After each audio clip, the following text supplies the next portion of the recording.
Hello and welcome to the Royal Bank of Scotland Future Fit discussion.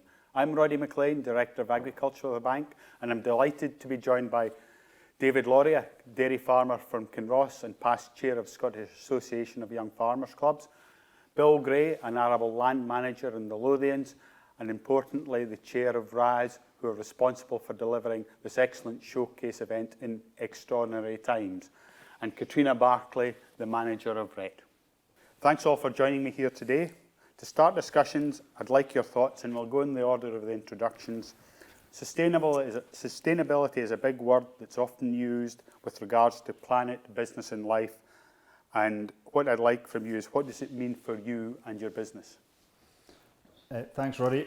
I think for me it's sort of split into two facets really. I think in its basic form, sustainability is, as a farmer, is the day-to-day running of the business and sustaining that business. I think as a younger person coming into agriculture, it's also sustaining a business for the future for me and my family going forwards. And then I think there's another side to it, which is maybe the more publicised side or more topical side, which is sustainability of the environment and farmers' impact on that and farmers' influence on these things.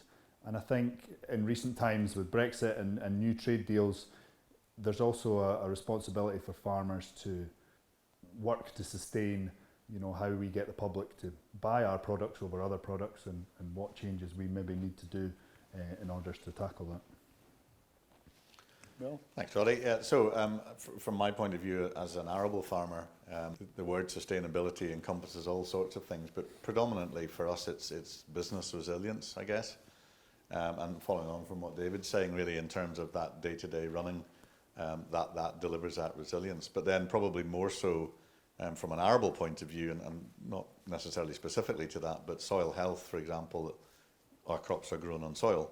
And while there's lots of technology out there, we've got to remember that what's under our feet is what's actually producing the crops that we can then market and sell and people use to feed. So from that point of view, I think that's something that we focused on, particularly from a Monitor Farm point of view, which I was part of that sort of programme up until a couple of years ago. And that's given us quite a focus on that. We have other things as well, which will probably come up in the conversation later on, but that in a nutshell is how we see it. Thanks, Bill. Katrina? Thanks, Roddy. I think sustainability for myself within the organisation RET, which is an educational charity looking at food farming and rural life, is actually about making sure we bring to life what's just already been said and to convert that, if you like, into a language that teachers can use in the classroom. Sustainability is one of the core subjects within the curriculum in Scotland, so we have a duty, if you like, as an organisation to ensure that there's plenty of information gathered from the farming food production in Scotland and presented to teachers for their pupils to understand what does sustainability mean in food production, so that they can then see where do I fit in as an individual within sustainability. And when it comes to food choices, as David mentions about, as consumers, what can we do as a charity to make sure that we're giving them the facts so that they can understand what sustainability looks like for Scotland, but also in a global context as well. Thank you. I'm glad that you guys managed to link resilience of the business and financial strength with the wider piece of and the direct links to the environmental type issues. Just moving on to climate change, it's one of the biggest challenges facing our species, not just farming. What role do you see in it for the sector? And should we be helping to deliver solutions for the benefit of wider society? I'll take that one. Yeah. So, or first, should I say? So, yeah, I guess that's probably, as David alluded to, the public side or the publicity side of sustainability. But I guess this whole climate change, COP26 coming up at the end of the year, for example, a lot of people are going to focus on that really closely to see, what effect we can make, and certainly from an agricultural point of view, I think it's really important that we see ourselves, and I believe we are part of the solution to this. We've talked a lot about, I talked about soil health earlier on, for example, how we generate soil resilience and soil health by perhaps reducing the amount of energy we use to work that soil, for an example, so that starts to reduce our carbon footprint. You know, we are growing pretty thick biomass crops, which in their own way will soak up carbon. You know, and as part of that, we're looking at cover cropping, for example, so avoiding bare soil, which also helps with that carbon sequestration point of view. So I think there's a lot of work to be done, but I think there's a really good story to tell there. And certainly from our point of view on the arable side, one of the other things that we're looking at, for example, is reintroducing livestock to the arable rotation. And as David, I'm sure, is about to tell us, you know, the livestock side of it has an even better story to tell because of the grassland element of it and the role that that can play. Agree there, Bill. I think climate change is obviously, we do have a part to play in it. You know, it's going to affect farmers, so you know, if we want to mitigate the worst parts of it, then we need to be part of changing that. I think what maybe frustrates especially livestock farmers in terms of climate change and maybe the whole sustainability thing as a whole is we're sometimes, you know, lumped in with other industries, or what I would like to see and what the industry I think would like to see is, you know, specific UK or Scotland specific analysis of what actually are, you know, climate change effects on our systems, because there's a lot of debate and there's a lot of comparison with us with the rest of the world, but we do have quite a unique system, especially in Scotland. And you know, if we could have some quantitative figures that we can not just use to our advantage to maybe argue our case, but also as an industry to look at and reflect on and see where you can change, it would maybe be quite useful, I feel anyway. I totally agree, and I think that it's, and Katrina will tell us in a moment, it's about the education of that as well. I think what tends to happen sometimes is it's quite easy, and I'm not being critical necessarily, but it's quite easy for a particular element of what happens to be picked up as being the problem. So emissions, for example, whether that be methane emissions from livestock, whether that be you know, emissions from tractors and machinery, whatever. But actually sometimes forgets that on the flip side of that, there's something that is actually way more beneficial, and that taken in isolation is not the whole picture. And I think that's something where, and that's education. We need to get that story a bit better and actually start to tell that story better. Mm-hmm. Yeah, great lead in there, Bill. I think it's not just educating young people, but it's being conscious of the terminology that we're using, because climate change is an enormous subject and it means different things to different people.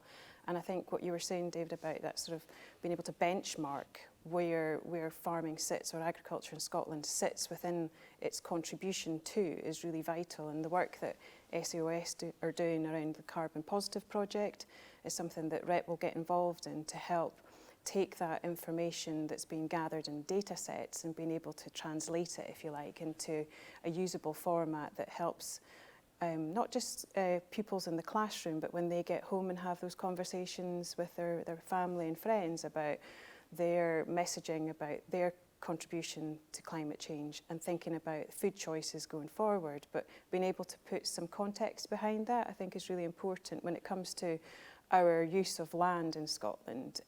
It's a subject that we've covered in RET for many years to explain or help get the debate started about why do you see dairy in one particular area of Scotland, for example, and that can really get you into the different soil types that we have and such like. So it's a really good way to start people exploring more, and I think as an industry we keep that transparency going about being honest and saying this is what we're thinking about doing on our farm, and collectively what does that start to look like when you're comparing ourselves as a nation, but also what it looks like for the end consumer about when they're making that food choices, what are they actually buying into and supporting through that.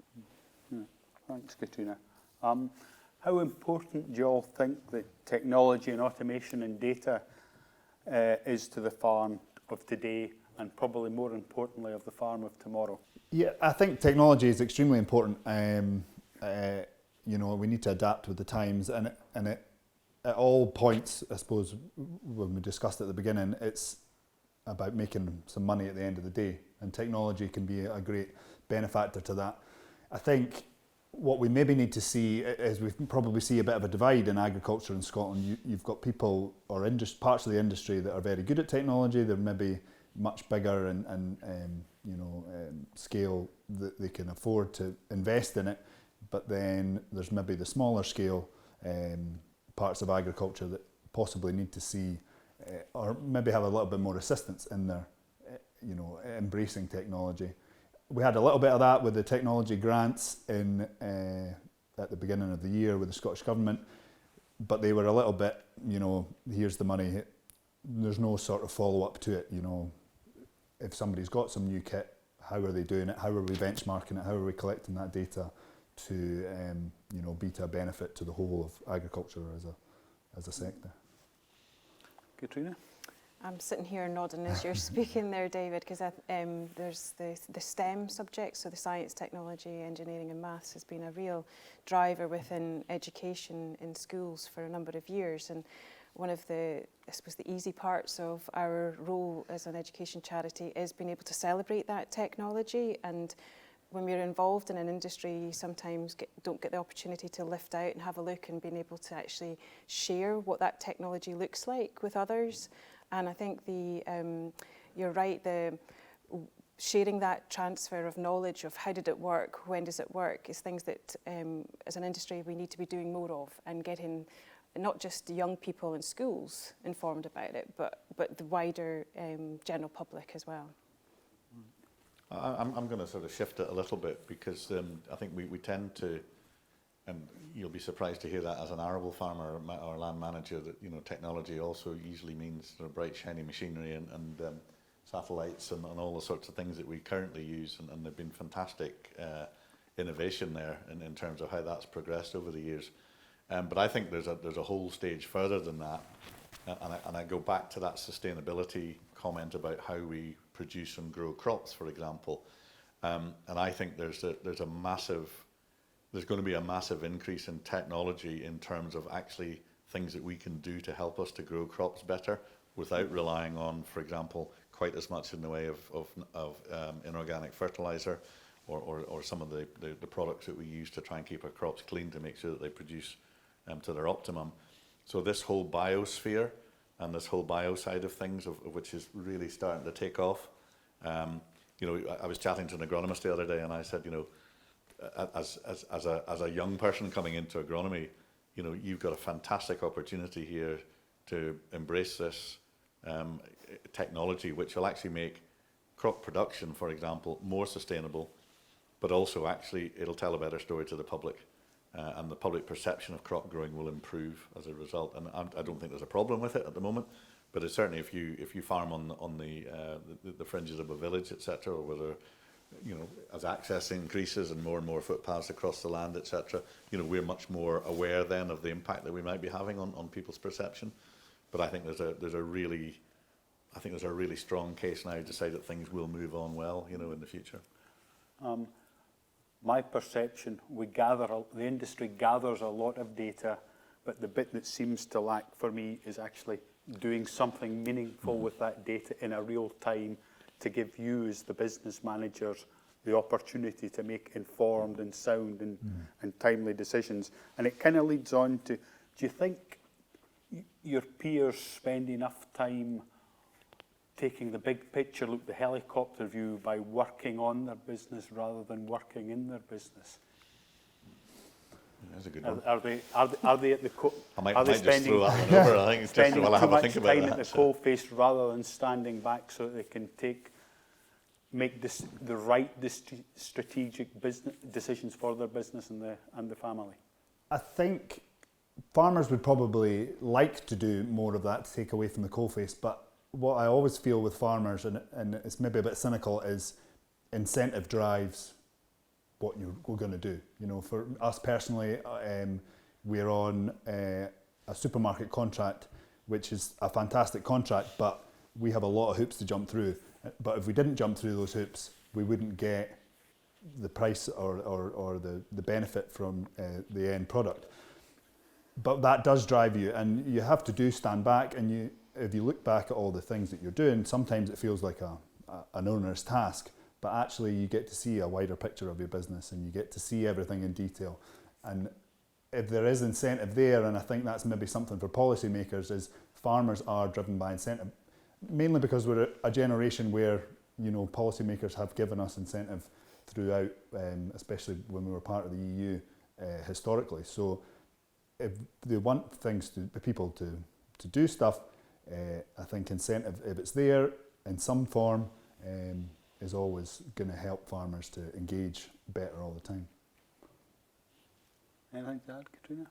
I think it's a really good point David makes, and it's something that I've heard a lot of debates being had over the years with young farmers in particular, looking at should you have subsidies, should we not? And you're right, then sort of incentive to drive on, like you were saying there, Roddy, about looking at the bigger business. And one of the things that we try and sort of highlight and showcase within working with farmers in RET is if a farmer's using a slightly different approach on their farm, whether it's growing tomatoes, for example. We ran a wee feature on a farmer who was using byproduct to help warm the greenhouses to provide the energy. That's the kind of information then that is then out there in the industry from a slightly different route. So it starts that conversation that we're hearing here at the showcase of people talking about different technologies or whatever it is that's being used. So it's not always going to land with the farm at the right time necessarily when it's being spoken about, but it's an idea that's being shared, and I think that's really important, and events like this really help that conversation to be heard and to be had. Yeah.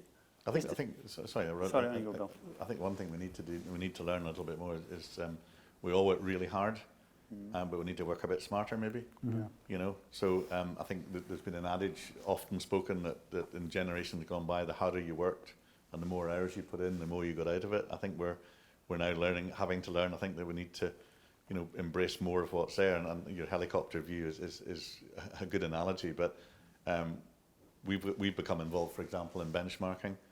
So that's an opportunity then to actually just take one step back, compare yourself. It's always dangerous to compare yourself with peer groups because it's very difficult to be absolutely like for like. Mm-hmm. But if nothing else, it gets you talking about the things that are making an impact on your business. And, you know, 2 hours every 2 months or something doesn't seem an awful long time to spend actually just taking a step back and just having a bit more of a global view or a bit more of a view about what you're doing.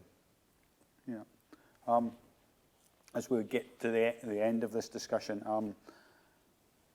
what is your vision for how farms will look in, say, 15 years' time? Will they look the same as now? Will they be different? Will land be used differently? To give you some thinkers, for me, I see it as being profitable, resilient, lauded for providing safe, wholesome and ethically produced food, and at the same time having a positive impact on the environment. And to do that, the sector's going to have to adapt and change, but this brings opportunity for those that are willing to engage in the process. Do you see these things carrying on as is, or do you see real change and opportunity coming? David? I think change happens regardless. If I look back, I've only maybe been involved in full-time agriculture for 10 years, but if I was to look around the farms around me, things have changed, and that's been technology, that's been environmentally driven as well. And I think they will develop, but I think Scotland has a fantastic opportunity to maybe safeguard the more traditional parts of agriculture and use it as a real selling point, you know, use it as a shop window. On a trip we went with young farmers to New Zealand, you know, everyone looks over here to New Zealand as a, you know, fantastic at what they're doing in agriculture, but they were really envious of the brand that we had.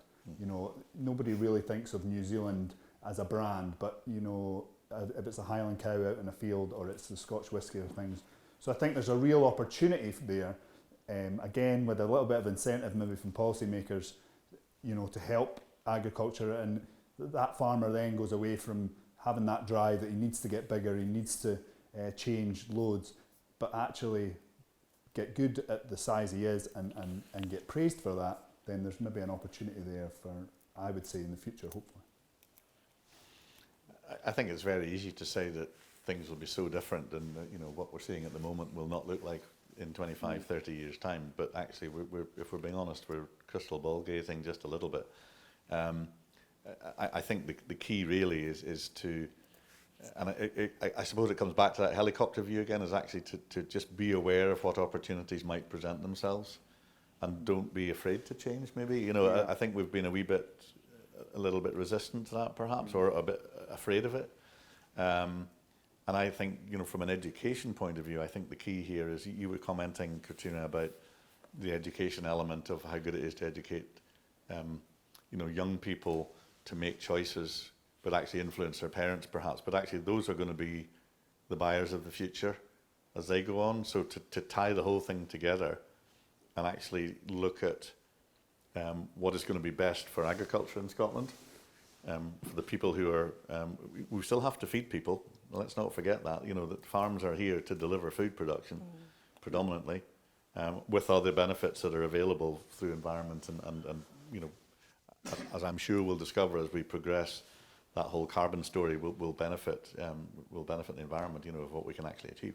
I think that's quite an interesting one as well, Bill, is that maybe we take for granted is that we do have a younger generation coming in that just now we've maybe got a half and half of, you know, ones that grew up with technology and ones that didn't. But in 15 years' time, the whole younger generation will have a much wider perspective of the world, which is negative sometimes when they read stories from other countries and they relate it to UK agriculture. But they're also, I would say, the younger generation maybe is a slightly more open-minded and, you know, wants to know what they're eating, wants to know where it's coming from, and that's a real opportunity for agriculture to, you know, sell that story and get it. Absolutely, to them. definitely, yeah. Yeah. Oh, thanks very much for bigging up education, because it's so true.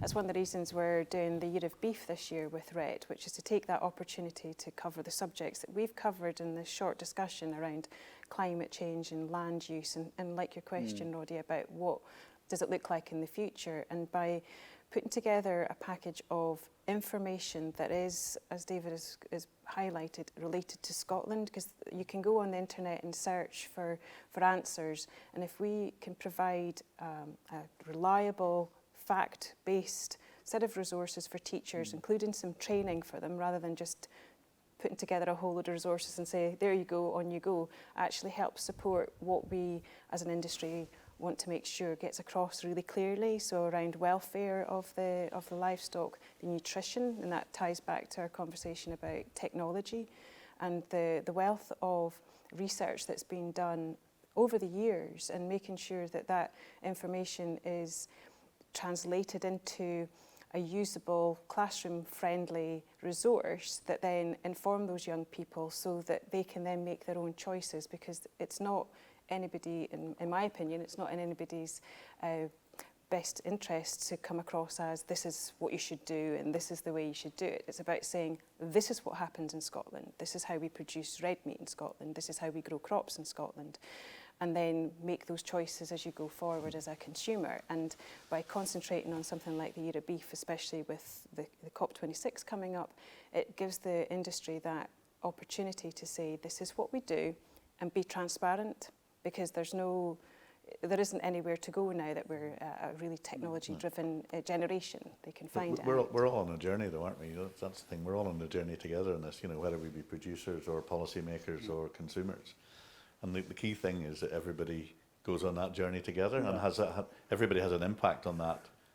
You know, and a desire to see the best thing come out of that journey. So it's how we actually, you know, make sure that the road is going the right direction. It's about engagement, and I think you're right, Katrina, that if we engage with the younger end of the population, we've got a longer term benefit, and they also will become our agents with their parents to make that change and to help sell the story by asking that awkward question, why?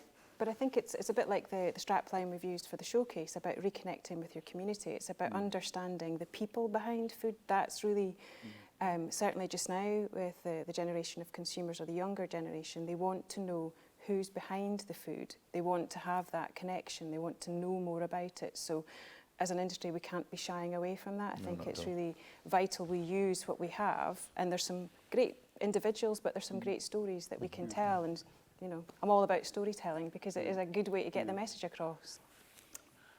Unfortunately, we've run out of time today. We could have carried on, but I'd like just to thank the three of you for your contribution. Without it wouldn't have worked, and it's great to feel and hear you the optimism you have for the sector. We as a bank want to help families and businesses thrive and succeed, and we have a responsibility and ability to help people and businesses transition to achieving a sustainable future, which includes living and operating in a net zero economy. Thanks for listening in. Hope you found it interesting. Take care and have a good day.